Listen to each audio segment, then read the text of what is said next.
Eh bien bonjour à tous, j'espère que ça va. Aujourd'hui une petite vidéo enquête sur Crowd1 et je vais vous montrer comment est-ce que cette arnaque est ficelée. Donc pourquoi est-ce que je fais cette vidéo? C'est simplement parce qu'il y a beaucoup d'amis et des gens de la famille qui rentrent dans le système et qui ne comprennent pas que c'est une arnaque, et j'aimerais bien leur montrer que tout ceci est faux. Alors asseyez-vous, prenez votre popcorn et plongez avec moi dans le mystère Crowd1. Tout commence un beau jour où je reçois un appel d'un ami qui me dit quelque chose comme ça. Yes frérot, quoi fait, comment il est? T'es Lamina l'opportunité business. C'est l'opportunité de l'année. En gros, c'est un business sur l'investissement du jeu et il est en train de percer ces temps-ci. Et c'est ça va être le futur de l'économie en fin de compte. Donc là, il est tellement compliqué qu'on ne peut pas expliquer tout de suite. Donc il m'a envoyé pour aller un zoom et ou garde le lien. Et après, nous cause ensemble, il nous voit si vous rentrez dedans ou pas. Et franchement, Dallon m'a rendu dedans. Et il est vraiment top, quoi. Il y a des packs éducation, etc. Il y a des formations et tout dedans. Et on va voir, c'est pas pour de faux. C'est vraiment, et on va gagner de l'argent avec ça pour de vrai. Donc, si vous l'intéressez, viens à haut, m'envoyez pour le lien Zoom. Et nous retrouvons-nous là-bas. Alors après cet appel, je savais très bien que c'était un système de Ponzi à des kilomètres. Donc j'ai laissé couler le truc pendant quelques mois. Et à un moment donné, je voyais de plus en plus de gens qui parlaient de ça sur Facebook et je comprenais pas. Je me disais, mais les gens comprennent pas que c'est faux en fait. C'est un système de Ponzi à des kilomètres. Et je vais commencer par expliquer qu'est-ce qu'un système de Ponzi. Alors qu'est-ce qu'un schéma, un système ou une pyramide de Ponzi? C'est tout simplement un système pyramidal qui va payer les premiers qui arrivent avec l'argent des derniers inscrits. C'est-à-dire que pendant une période donnée, les premiers qui rentrent dans le système vont toucher de l'argent qui leur est, entre guillemets, promis grâce aux inscriptions des personnes suivantes. Mais ça, ils ne le savent pas. Le problème, c'est que l'entreprise qui applique le schéma de Ponzi indique que l'argent de l'inscrit sera investi ailleurs et que les profits arriveront plus tard, après ces investissements. Dans notre cas, Crowd1 indique à ses membres que la plateforme de jeu Affiligo et Mixter s'occuperont de cette partie. Et d'ailleurs, ce point est extrêmement important car il sépare les services et cela a son importance. Donc là, actuellement, je suis en train de lire ce que j'ai écrit parce que j'essaie de condenser ce que c'était un système de Ponzi pour que ça soit plus facile à digérer. Et donc j'ai 7 pages de trucs à vous lire, les gars, ça va être tranquille. Mais alors, où est-ce que commence notre enquête? Eh bien, directement sur le site de Crowd1. Alors, le site nous explique très vaguement le concept, mais techniquement, quelqu'un est censé vous recruter, donc le site web importe peu, on va dire. Tout en bas, nous avons des informations intéressantes. Premièrement, la section à propos. Ici, nous apprenons que Crowd1 a été racheté par une compagnie du nom de Impact Crowd Technology SL. Avant d'aller sur le site de cette entreprise, notons que Crowd1 tient à nous rappeler qu'ils ne sont pas un système de Ponzi en indiquant que le cœur de leur business est d'offrir aux membres des services digitaux qu'ils pourront revendre et non de recruter de nouveaux membres. Attention, ça c'est une petite phrase tranquille. Alors c'est parti, rendons-nous sur le site de Impact Crowd Technology SL. Juste avant d'explorer le site, nous allons vérifier que cette compagnie existe bel et bien. Ça serait dommage que ce ne soit pas le cas. Nous sommes donc sur le site Open Corporates, qui référence les entreprises dans le monde entier, qui référence les numéros, les noms des entreprises, etc. Et ça permet de vérifier si une entreprise est réelle ou pas. Donc, actuellement, je vais vous montrer que c'est vrai. Je vais taper mon nom. Donc là, je tape Brice Hubert. Et vous voyez ici que j'ai un résultat d'auto-entrepreneur Brice Hubert en 2016. C'était un truc que j'avais créé à l'époque, quand j'étais encore en France. Et donc voilà, il existe. Même moi, en tant que, à mon niveau, à mon petit niveau, j'existe sur ce site-là. Je suis référencé sur la base de données. Maintenant, on va taper le nom de Impact Crowd Technology SL. Et vous allez voir que le résultat est introuvable. Ça commence mal, mais je vais pas faire mauvaise langue. Ça se peut que le site n'a pas encore référencé la compagnie. Peut-être qu'elle est nouvelle, je sais pas. Mais de toute façon, on va aller voir le site quand même. La page d'accueil n'est pas très intéressante, mais on va voir la page à propos du site. Nous pouvons lire ici que l'entreprise est espagnole et qu'elle possède son siège à Madrid. La photo sur le côté représente donc leur bureau. Alors, moi dans la vie de tous les jours, personnellement, je suis artiste d'effets spéciaux pour Hollywood et différents services de streaming. Et quand je vois un montage Photoshop, je sais le reconnaître. Alors j'ai téléchargé l'image et j'ai fait une recherche par correspondance et donc par rétroaction de cette photo et bingo, j'ai trouvé la référence de l'image. Cette image en fait c'est un modèle qu'on peut acheter, que tout le monde peut modifier à sa guise et donc ce n'est pas du tout une photo de leur siège social. C'est vraiment une image Photoshop qu'ils ont acheté, qu'ils ont juste changé le nom et ils ont fait comme si c'était leur bureau. Déjà là, on ne sait pas trop. Je descends un peu et je découvre la section notre équipe. Et là, la société nous dit qu'elle possède entre 20 et 65 employés. Seulement, lorsque je recherche sur LinkedIn pour voir les personnes en question qui travaillent chez Impact Crowd Technology, je vois qu'en réalité, l'entreprise ne possède que 5 employés, les autres étant des comptes fantômes. Un autre fait intéressant, tous les employés LinkedIn sont en Suède, c'est-à-dire une situation assez particulière pour une compagnie qui a son siège social en Espagne. Revenons sur le site de Impact Crowd Technology dans la section Contact. Ici nous trouvons des informations capitales comme le numéro de taxe ou le numéro NIF pour l'Espagne, parce que n'oubliez pas que la compagnie est basée en Espagne. Donc là c'est extrêmement important, c'est un numéro de taxe, c'est censé ce qui prouve une compagnie est réelle. On va passer sur le module de vérification de la Commission européenne des numéros de taxe pour vérifier la véracité de le numéro de taxe. Donc je mets NIF par pays, donc je mets Espagne, et on peut voir que le format du NIF, donc numéro de taxe, est incorrect. Donc là on est déjà encore à un mauvais signe. Ça se peut après que le format soit incorrect mais que le site bug, je sais pas. Ça serait bizarre, mais peut-être que c'est vrai. Donc, avec ça, on parle mal, mais il y a aussi un site qui s'appelle Info Impresa, si je ne me trompe pas, qui lui est le site espagnol de référencement d'entreprises. Et là, vous pouvez voir que si on tape le nom de la compagnie et ou le numéro de taxe, aucune entreprise n'apparaît au nom de Impact Crowd Technology SL. Là, les gars, à ce niveau-là, déjà, ça sent l'arnaque à 200%. Mais bon, on peut continuer. Ça ne s'arrête pas là, donc je continue de retourner sur le site. Donc là je repars sur le site de CrowdOne et je décide de lire les termes et conditions. Vous savez, les trucs que personne ne lit jamais. Alors à l'époque où je faisais les recherches, ça avait une autre forme, mais là la dernière mise à jour date du 23 avril 2020 à l'heure où je tourne. Ça se peut qu'ils vont changer ça après quand vous regardez, je sais pas du tout. Donc en lisant, on arrive au point 7, et il y a une indication assez incroyable de CrowdOne qui dit « CrowdOne se réserve le droit de fermer votre compte sans donner de raison, compte sur lequel vous avez le back-office et votre argent. » C'est-à-dire que CrowdOne peut littéralement fermer votre compte sans aucune raison apparente, sans rien dire, et j'ai pas juste tout fermer, et vous avez le droit de rien dire, parce que vous avez signé le contrat. Dans la section politique et procédures, il y a une liste de pays interdits par CrowdOne. La société indique que cette liste peut changer sans prévenir les membres, c'est-à-dire qu'ils peuvent changer la liste comme ça, si les autorités du pays concerné décident de changer le statut de CrowdOne. Donc si CrowdOne devient illégal, votre pays peut être refusé et vous ne le saurez pas si vous n'allez pas lire le terme et conditions. Dans cette liste, plusieurs pays, dont un en particulier, les États-Unis. Alors il est important de savoir que le système de Ponzi est né à New York et qu'un des plus gros scandales pyramidales, donc Bernard Madoff, est un américain.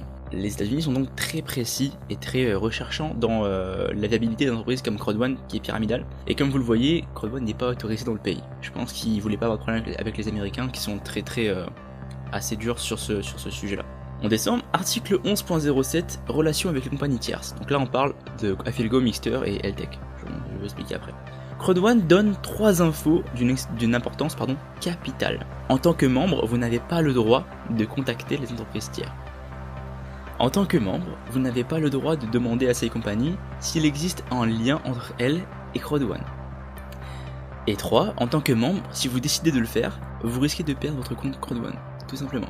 Donc là, vous n'avez pas le droit de demander aux compagnies avec qui CrowdOne est censé travailler si elles existent, si le lien entre les deux existe vraiment. Vous n'avez pas le droit de demander si une information à laquelle vous souscrivez, quelque chose que vous avez payé, est vrai ou pas. Vous vous rendez compte de la situation. Je ne sais pas si vous vous rendez compte de la situation, c'est un délire. Vous êtes donc dans l'incapacité totale de demander la vérité avec lesquelles CrowdOne est censé travailler.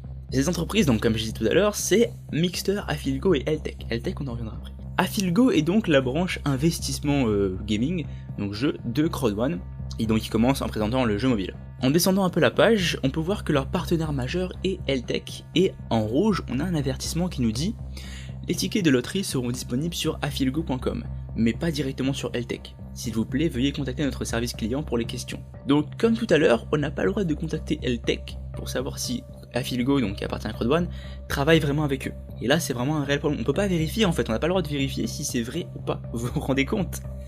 Autre fait assez marrant, c'est cette image qui montre LTech qui donne des tickets à des plus grandes loteries du monde en mettant leur logo. Sauf qu'il y a une petite phrase en bas qui dit « Ces logos sont des exemples de compagnies utilisant le même service, sous-entendu LTech. CrowdOne et Afilgo ne sont pas reliés à ces entreprises. » Donc ils utilisent des logos qui ne sont pas à eux sur leur site pour faire une preuve sociale, pour faire croire aux gens que c'est des vraies compagnies, enfin pour faire croire aux gens qui travaillent avec eux, etc. Et en tout petit en dessous ils mettent que c'est pas vraiment relié à eux. Mais ils mettent quand même le nom et les logos des compagnies pour faire la pub. Ensuite nous avons le site de Mixter. Et Mixter, à part une page d'accueil, et ben il n'y a pas grand chose. Il n'y a vraiment pas grand chose dessus. Il y a vraiment une page d'accueil, il n'y a pas d'autre page que ça. Mais une page d'accueil, c'est tout. Maintenant, seriez-vous étonné si je vous dis que les 3 sites ont un point en commun? Voici le site Whois. Donc ce site permet de connaître l'identité de la personne qui a acheté le nom de domaine, c'est-à-dire l'adresse du site web, l'adresse d'accès du site web. D'abord nous avons donc crowdone.com qui a été acheté par un certain Piscopianos Stelios, au nom de la compagnie CrowdOne Network Europe Ltd. J'ai fait une recherche sur Open Corporate, cette compagnie n'existe pas non plus dans les bases de données mondiales. Donc, passons. Ensuite nous avons Afilgo et Mixter qui ont été achetés par la même personne. Donc Crowd1, Affilgo et Mixter ont été achetés par la même personne. Ensuite, Affilgo et Mixter, on peut voir que ça a été acheté à 2 jours d'intervalle en 2019. Mais Crowd1.com a été acheté en 2007, c'est-à-dire il y a 13 ans de cela. Alors sur internet, il existe une machine à voyager dans le temps, ou plutôt à fouiller dans les archives des sites web, et on va donc remonter dans le temps pour aller voir à quoi ressemblait Crowd1 en 2007. Alors en 2007, aucune archive du site, c'est dommage, mais la première activité recensée de Crowd1.com est en 2011, et le site est encore en développement.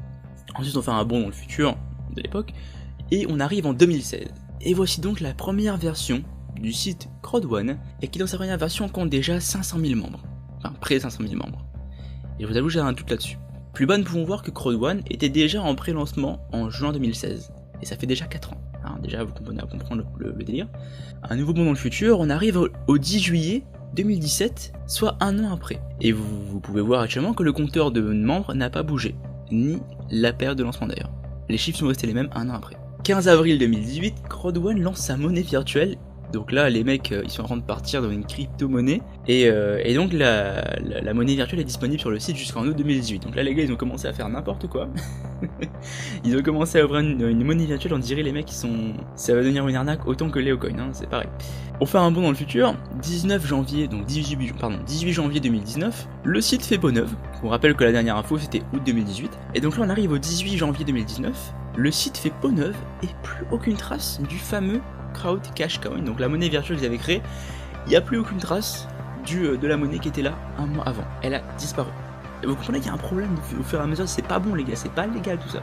Le pré-lancement donc change de date et commence le 25 janvier 2019 et est censé s'arrêter le 1er août 2019.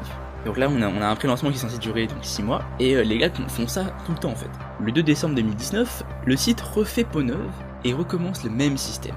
Des promesses de gains, encore et encore. Mais une petite subtilité attire mon œil. L'entreprise, cette fois-ci basée aux Émirats Arabes Unis. Le numéro d'identification ne donne rien non plus sur le registre mondial. Jusqu'au 22 février 2020, donc c'est très récemment, Crowd1 indique être basé aux Émirats Arabes Unis. Le 23 février, du jour au lendemain, le site change et les gars sont basés en Espagne avec un nouveau numéro de taxe. Alors là, je sais pas quoi dire de plus. En soi, j'ai encore 2 infos à donner. Le fondateur de Crowd1, donc qui est donc Jonas Werner, donc informations qui sont disponibles sur internet, a déjà créé de sociétés de la sorte. Un truc qui s'appelait Splingo et il faisait partie d'une pyramide qui s'appelait OPN, SideTalk. Et il a rejoint la pyramide de Ponzi OneCoin qui a été révélée au grand jour. Vous pouvez dans les médias, ils en ont parlé beaucoup, c'était récemment je crois. Deuxième info, la Banque Nationale de Namibie a interdit Crowd1 sur son territoire puisqu'ils ont jugé l'activité comme illégale. Donc, quand une banque commence à dire qu'une activité est illégale, pour un pays, il faut commencer à avoir des doutes. Aussi, il y a une vidéo qui tourne sur YouTube qui a été postée. Crowd1 n'est pas un scam, donc Crowd1 n'est pas une arnaque, et qui a été postée directement sur le site, sur la chaîne YouTube de Crowd1. Donc déjà, en termes de crédibilité, on perd tout parce que les mecs postent eux-mêmes une vidéo pour dire que c'est pas une arnaque. Là, les gars, vous êtes tout perdu. Alors en définitive, là je vais vous lire le petit texte que j'ai écrit pour résumer ça, pour pas que j'oublie des trucs. Alors en définitive, après toutes ces preuves, si vous faites encore confiance à Crowd1, je peux plus rien faire pour vous aider. Ceux de ma famille et mes amis qui après cette vidéo continuent de promouvoir le service, vous perdez mon respect et tous les gens qui croyaient en vous. Écoutez, le système existe et il continuera d'exister. Oui, des gens gagnent vraiment de l'argent, sinon personne n'y croirait, donc les premiers qui rentrent gagnent de l'argent sur les derniers qui rentrent. Donc sinon ça marcherait pas, sinon personne ne verrait l'argent rentrer, donc le système pourrait pas être viable. Et en fait il faut qu'il y ait des gagnants pour qu'il y ait le piège qui fonctionne. Et de ce que je vois actuellement, c'est beaucoup les personnalités publiques qui montent des équipes Crowd1 et c'est beaucoup les fameux recruteurs qui vous donnent un lien Zoom pour aller vous faire expliquer le Crowd1 et vous dire que si vous achetez pas maintenant, là c'est une promo, demain sera plus disponible, etc. et que c'est un temps limité pour acheter et que c'est l'offre de l'année. Pour l'instant, des trucs comme ça, si ça paraît trop beau pour être vrai, c'est que c'est faux. Si vous faites partie de ces gens qui recrutent des personnes pour Crowd1, j'espère que vous êtes la victime et que vous n'êtes pas fraudeur avéré. Ça serait extrêmement grave du côté légal. Et à La Réunion, les gars, ça tu connais de qui m'y parle? Exactement. On a des chanteurs, on a des journalistes, policiers, adjoints de mairie. Tellement de monde se sont fait embarquer. Et en fait, à cause de leur influence, ils embarquent des gens. Et s'il vous plaît, restez loin. Restez très loin de cette arnaque, des arnaques comme ça. C'est tout ce que j'avais à dire, j'ai fait mes recherches, voici les preuves. Allez montrer cette vidéo aux gens qui vous recrutent pour Crowd1 et demandez-leur de donner des comptes. Soit ils sont victimes comme vous et ils ne savent pas que c'est une arnaque, soit ils sont fraudeurs et ils vous arnaquent. Voilà, j'espère que la vidéo vous aura plu et vous aura instruit. Je suis sur Instagram, @anover1photographer, vous tapez dans la description, ça va être marqué. Je vous dis à très bientôt pour une prochaine vidéo. Salut.